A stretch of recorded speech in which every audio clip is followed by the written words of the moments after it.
All right, guys. So I just did Nightmare on Elm Street 2 lobby cards.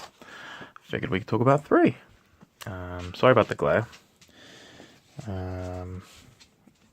3.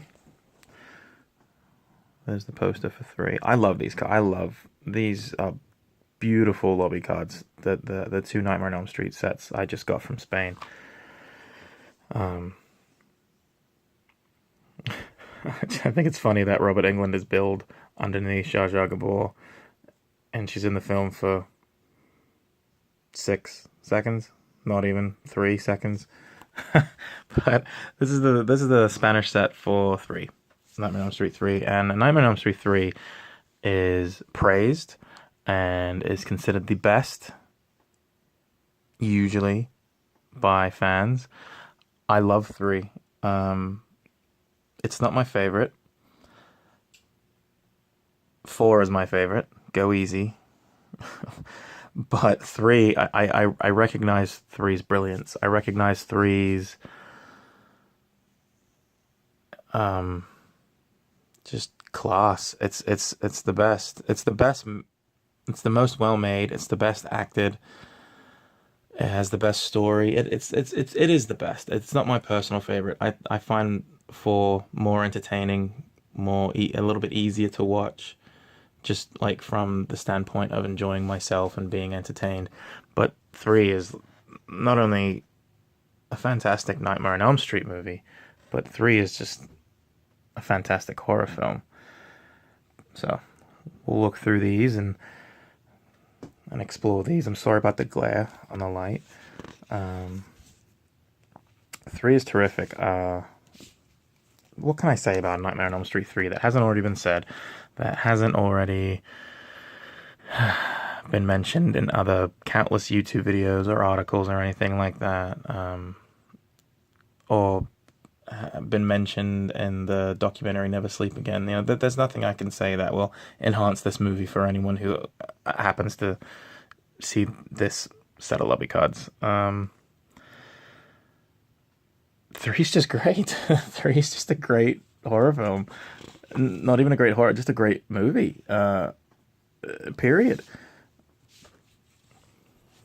But there's Kruger's mum. There's the house. I don't know. I don't know what to say. I kind of had things to say about 2, because I have wildly different opinions on 2 than most of the fan base of A Nightmare on Elm Street. Here, let's see. What does that say? Lorien Film Distributions. But 3, I can't really add anything to 3. 3 is just universally loved and praised, and it absolutely should be. It's the best. I think it's the best made film. Just the quality of this is something that I don't think like Halloween or Friday the 13th or the Texas Chainsaw Massacre could boast, is the quality of directors in this franchise. Because Chuck Russell, sorry, I had to cheat and actually look at the lobby card. I believe he went on to direct the Blob remake, which is, I think, one of the 3 best remakes in 1980s horror history. You have the Blob, the Fly, and the Thing. Jack Shoulder for Nightmare on Elm Street 2 directed The Hidden, an absolutely hidden gem of an 80s horror film. The Hidden. I could not recommend that film anymore. And obviously you have Wes Craven. Everyone knows Wes Craven's credentials. He's fantastic. And then you have Rennie Harlan from 4, who went on to just kind of have a crazy career in the 80s. Cliffhanger, and he's worked with Stallone a few times. He did Prison. Anytime I get the chance to talk about Prison, the 1988 movie, I will. That's one of my favorite forgotten horror films, and it's one of the most important 80s horror films, and it's always overlooked. But I know this is a Nightmare on Elm Street lobby cut set, so I shouldn't deviate too much. And then you have what's his name, Stephen Hopkins, who did Five, and he would go on to make Predator 2, one of the best sequels ever to a science fiction horror film. I love Predator 2. So you have there's styles and looks and this franchise spoils its fans, spoils me because it's a great franchise to look at and to watch and to see the progression of the directors. And I don't know, I just Nightmare on Elm Street, man.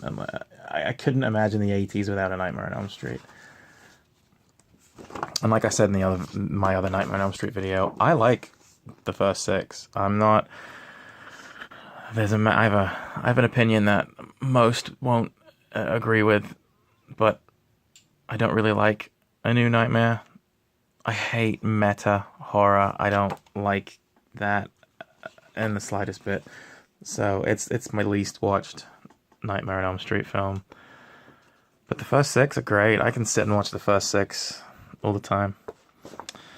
I'm sorry I'm rambling on. I'm not really talking about the movie because the movie is just as close to perfect as you can get for a Nightmare on Elm Street film. And no matter what I say, it won't add to it. Everything that's been said has been said. And I can't really add much. I mean, this is a Spanish set. You can't really talk about perfection. There's no, I mean, you could talk about how maybe the director was a little bit rough on set and a little difficult to work with. I could comment on that, but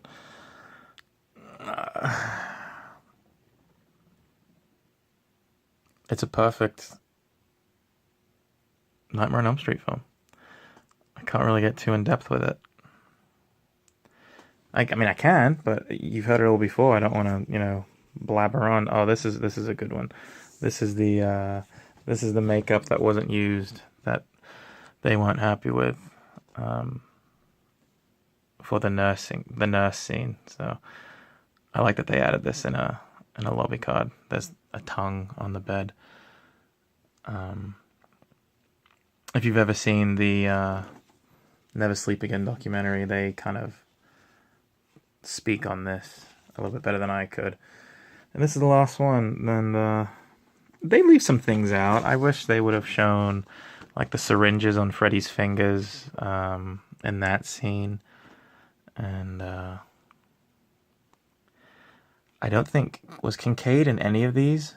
They don't show the African American character at all, and he's one of my favorite characters. But yeah, that's the Nightmare on Elm Street 3 Dream Warriors Spanish lobby cut set. I'm sorry I didn't talk much about it because it's just a perfect film that I can't really add anything to. Alright guys, thank you.